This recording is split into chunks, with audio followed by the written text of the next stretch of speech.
Bueno, ayer hubo vespertina para platicar sobre los libros de texto. Y dijo el mero mero, Max, que fíjense qué nombre, Marx. ¿Quién sabe qué estarían pensando sus papás que le pusieron así? Porque, para empezar, Marx es apellido, ¿no? Bueno, sí, Marx es un apellido, no es nombre. No es un nombre propio. Era Sí, Carlos Marx. Y le pudieron haber es un puesto. apellido y los hermanos Marx, pues Ujú. claro. Y bueno, salió y dijo, más que errores, son áreas de oportunidad. Hijos, No se me quita lo maestro, dijo algo así. O lo educador. Yo no diría que tienen errores. Como maestro digo que son áreas de oportunidad.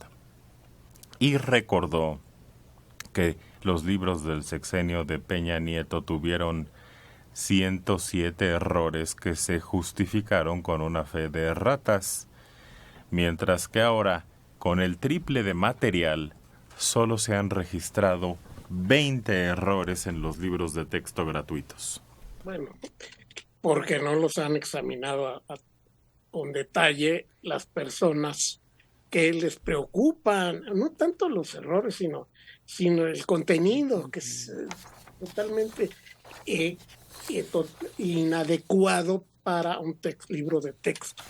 Por ejemplo, expresar opiniones políticas que comparte el presidente respecto a sus antecesores, pues eso es para el discurso político. Como el discurso político no se ha transformado, no ha derivado en acciones legales, esas cosas que dice el presidente sobre sus antecesores son, eh, son hipótesis, son Vam- leyendas. Vamos a hablar de... Entonces, ¿para qué es que los libros están corrompidos por eso? Vamos a poner un tema puntual para no divagar. Ahorita que lo tocaste. El libro de texto, por ejemplo, alguno, habla del fraude electoral que le cometieron a Andrés Manuel. ¿Eso es incorrecto que lo pongan, consideras tú, Mario? Desde luego, porque no está demostrado, no es un hecho demostrado, es un pronunciamiento político. Es como decir, mi gobierno es, Ya. no sé, No hay pruebas. hostia, sin consagra. No, Ya. no hay pruebas de que haya habido, ni se ha tomado ninguna medida para castigar a quienes hayan cometido esa terrible ilegalidad. A ver, ahora, estamos de acuerdo. Está correcto. No hay pruebas, no debería. Pero todos los gobiernos meten sus ideologías en los libros de texto. Todos, hasta el Mira, cardenista no ha sucumbido a esa tentación, Alejandro. no, Pero no, yo creo que pero aquí exactamente lo que tratan de hacer es darte una versión muy particular de cómo ven ellos la ideología que tiene la 4T, cómo ven el mundo y todo eso. ¿Cómo lo manejarías si tú fueras un gobierno honesto en el sentido intelectual, honestidad intelectual? Pues lo que dices es, en el 2006 se registraron unas elecciones muy controvertidas, hay mucha gente o un sector de la sociedad consideró que había fraude, otro sector consideró que no hubo fraude, y sin embargo quien llegó a la presidencia fue el candidato del Partido de Acción Nacional, tal. No tienes tú por qué dar juicios de valor ya hechos, porque eso es adoctrinar. Es igual, por ejemplo, dentro del libro de texto por ahí te ponen como uno de los grandes ejemplos de cómo hacer historia a Paco Ignacio Taibo. O sea, no, ¿por qué metes a un funcionario actual? Paco es muy buen investigador, tiene muy buenas novelas y todo, pero no es el ejemplo de lo que tendría que hacer un historiador, porque hay otras decenas de historiadores que tienen procedimientos, que tienen método y demás.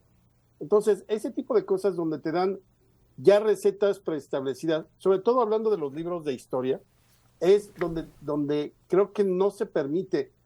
Ya dijimos el otro día, no, esto no es comunismo, ni es el asunto de, ay, ahí viene el comunismo, no tiene nada que ver.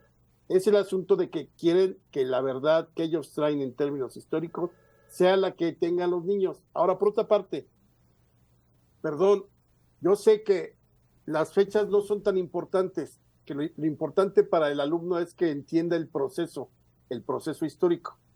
¿Esto a qué viene a colación? Ya ven que por ahí apareció que Juárez había nacido el 18 de marzo. Es un error. Pero es un libro de historia. Cuando menos te preocupas para que ese tipo de detallitos que sí, seguramente la mamá de Juárez al final de su vida quizá ya ni se acordaba de qué día había cumplido años. No importa. Pero tú estás enseñando historia, pues cuando menos, oigan, revisen bien. Yo sé que las fechas no significan mucho, pero revisen, hagan su trabajo, porque este libro es de historia. Y estás poniendo mal este dato y este dato y este dato. El otro día otro de los funcionarios de Marx Arriaga dijo que Fray Diego de Landa quemó los códices en la Edad Media. En la Edad Media ni siquiera habían llegado aquí los españoles. Ay, pero es que se equivocó tantito. No es equivocarse tantito. Ignorancia. De que no saben lo que están haciendo. Hay otro texto que está causando mucho, pues, que llama la atención. En el texto del asesinato en 1973 del empresario regiomontano Eugenio Garza Sada, presidente de la cervecería Cuauhtémoc y fundador del TEC de Monterrey, es reseñado no como un delito, sino como un error de los guerrilleros. En la explicación de este crimen no existe un secuestro, sino un intento de retención. Y tampoco hay una ejecución, sino la pérdida de una vida. Nunca refiere a un homicidio, sino incluso habla de la ausencia de Garza Sada. El secuestro como arma político-militar no fue una estrategia en donde la Liga Comunista 23 de septiembre lograra alguna victoria.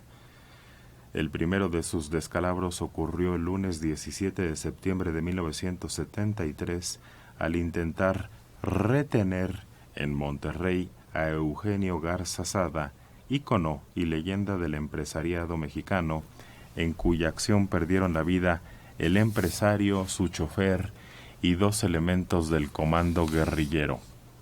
Libro sin recetas número 6, que pues sobre todo de esa región, acuérdense que hasta un historiador salió pero rapidito de su puesto por haber dicho heroicos guerrilleros.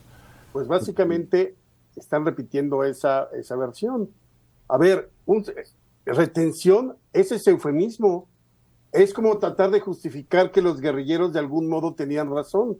Uh-huh. Era un movimiento violento, era un movimiento guerrillero, era un movimiento que estaba atentando contra las instituciones. Pues sí, estaban fuera de la ley, eran delincuentes. Puedes romantizar y decir, eran jóvenes que luchaban por un México mejor contra la dictadura priista, pero eso ya es la interpretación que no debería tener el gobierno. El gobierno tendría que decir, en los 70 hubo una serie de guerrillas urbanas que se construyeron después del 68, se generaron, y que a través de métodos violentos como el secuestro, porque los hubo, como el asalto a bancos, porque los hubo, intentaban derrocar al gobierno. No sé cuál sea el argumento propio de la Liga 23 de septiembre. Entonces tú lo que tienes que ponerlo es abierto, ¿no? Explicar ese momento, cómo fue el proceso, pero no retener. Iban a secuestrarlo porque eso les estaba dando dividendos a los de la Liga. No era el primero secuestro que se intentaba. Y lo iban a secuestrar para obtener dinero, ¿no? Porque el empresario no era, digamos, un miembro del gobierno represor contra el cual se supone estaban luchando, ¿no? Al revés. ¿Quién tiene dinero? Él. ¿Quién es vulnerable? Él, vamos por él. Uh-huh. Fue un acto cobarde, finalmente, cobarde. Entonces, se está perpetuando la memoria de un hecho cobarde cometido por unos cuantos desquiciados que en su momento fueron reprobados por por la izquierda que estaba realmente luchando y sufriendo la agresión del gobierno en el turno. Pero ese tipo de discusiones y esos planteamientos, tal como vienen en los libros de texto, ¿son positivos para la enseñanza de un niño de primaria? No debiera darles en los libros y todos los planes de estudios un marco en el cual ellos puedan tener aspiraciones para mejorar, para cambiar, y ya después entrar al detalle que si el secuestro, que si lo metieron. Yo creo que en la primaria se debe fomentar otro tipo de pensamiento en el niño y no llegar a ese detalle de lo que ustedes acaban de mencionar. Yo lo vería así, no sé ustedes. No, yo sí estoy de acuerdo con que aporten los hechos.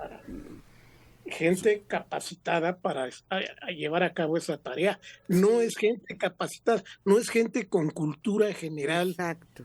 Como para encargarle esa tarea, va, organízate los textos. No, es gente que no sabe, que no tiene idea, no sabe historia, ignora totalmente, tanto historia como economía, todas las cosas que vale la pena saber para emprender un programa de libros, no lo saben. Es gente que tiene un mensaje panfletario y se acabó. Y no pasa, no tiene idea de las épocas, ni de la historia, ni de lo que está sucediendo, de veras. Y eso es lo que es criticable. Y el contraste es con los libros anteriores, no los del sexenio pasado, los de 64, por ejemplo, que fueron pasmo interno y mundial por el cariño, la certeza, la precisión ideológica, la hermosura, la poesía que incluye. Todo esto son términos totalmente ajenos a la pandilla que lleva a cabo la actual edición de los libros. Agustín. Sí, es que yo creo que aquí la confusión, más que los datos, es el sesgo pedagógico que le están dando, ese sesgo socialista. Se publicó un libro siguiendo las formas de Makarenko y en el ámbito socialista, no digo que vayamos a ser socialistas o comunistas, hablo de la pedagogía. Ellos, los socialistas, publicaron cuando se les señalaban erratas, que no era porque los mandaban a los gulag, un libro que se llama Nosotros nunca cometemos errores. Así era su respuesta, autoritaria y totalitaria. Y el que se aventó el tiro contra ellos fue un tal Alexander Solzhenitsyn, por lo cual se tuvo que ir a un gulag. Sí, son los datos precisos, Manelik, datos. Y los datos que nos están dando aquí, sesgos ideológicos, son parciales. Los datos deben ser exactos y depende de uno, vamos a inferir lo que queramos. Pero ellos están manipulando con pequeñas fórmulas de ignorancia toda esta serie de datos. Ya tengo el libro en las manos y ya puedo señalar eso. Pues ya están disponibles en internet, pero entonces ¿recaerá el trabajo, Dora, en los maestros y en los padres? Y desafortunadamente se están enfrentando a un grave problema en la educación. La aplicación de la recuperación del aprendizaje después de la pandemia no se dio. ¿A qué me refiero? Bueno, es todo un plan de recuperación de todo lo que se dejó de ver y la forma en que se impartió. Antes, durante y después de la pandemia, los niños tuvieron que enfrentar junto con los padres de familia todas estas variaciones, estas ausencias del aprendizaje de los contenidos. Y ahora, de repente, de la noche a la mañana, viene un cambio totalmente drástico en cuanto a la estrategia, los contenidos, la pedagogía, la evaluación y sobre todo el dejar en las manos de los profesores la interpretación de estos nuevos programas. En diferentes lugares se ha dado capacitación, incluso se ha pagado capacitación por fuera, algunos maestros así lo han hecho, y les resulta sumamente complicado. Vamos a esperar resultados, estrategias, contenidos, no más justificación queriéndonos vender de que no son errores, sino áreas de oportunidad. Bravo, maestro, dijo, soy muy buen maestro, yo soy muy buen maestro, así lo dijo cuando mencionó esta frase. Vamos a ver si todos los profesores encuentran esas áreas de oportunidad para interpretar, expresar, compartir y evaluar con sus alumnos. Pues es un cambio. Claro que ayer despreció el sistema PISA, que es una prueba que le hacen a todos los países para medir más o menos cómo andan en cultura. Y dijo, no, eso no cuenta porque aquí hay distintas motivos, condiciones socioeconómicas, culturales que influyen en los resultados, así que eso no cuenta. Pero pues es la nueva escuela mexicana. Estos libros de saberes, desde hace ya muchos años que se utilizan en escuelas privadas.